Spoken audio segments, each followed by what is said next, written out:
وقوم تبع، تبع کا قوم، جو بھی مصر کا بادشاہ ہے اس کا نام فرعون ہے.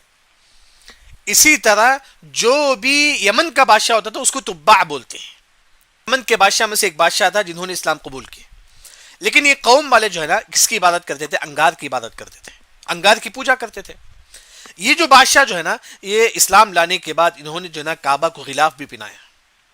جیسا کہ سعید بن جبیر رحم اللہ فرماتی ہیں کہ یہ تبع یمن کا ایک بادشاہ جو ہے نا اسلام لایا، اسلام لانے کے بعد مکہ گیا، مکہ جانے کے بعد مکہ کا جو غلاف ہے اس نے اپنے پیسے سے جو ہے نا مکہ کا غلاف یہ کیا، یعنی کہ اس کے بعد بہت نیک کام اس نے کیا.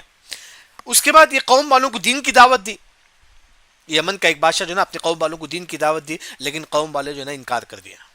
قوم والوں جو ہے نا اللہ نے وہ قوم والوں کو بھی اللہ نے ہلاک کر دیا. قوم تبع، تبع کا قوم، تبع کا قوم.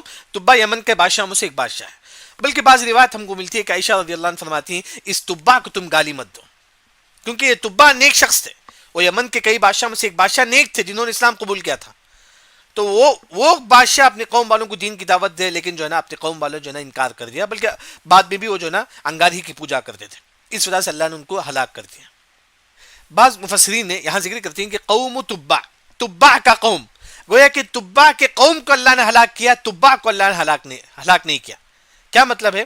یہ تبع جو تھا وہ نیک تھے، یہ یمن کے جو بادشاہ جو تھے نا وہ نیک تھے. تبع کا مطلب یمن کے جو بھی بادشاہ ان کو بولتے ہیں. یمن کے بادشاہ نیک تھے لیکن اس کے قوم والے برے تھے، اس کے قوم والے برے تھے.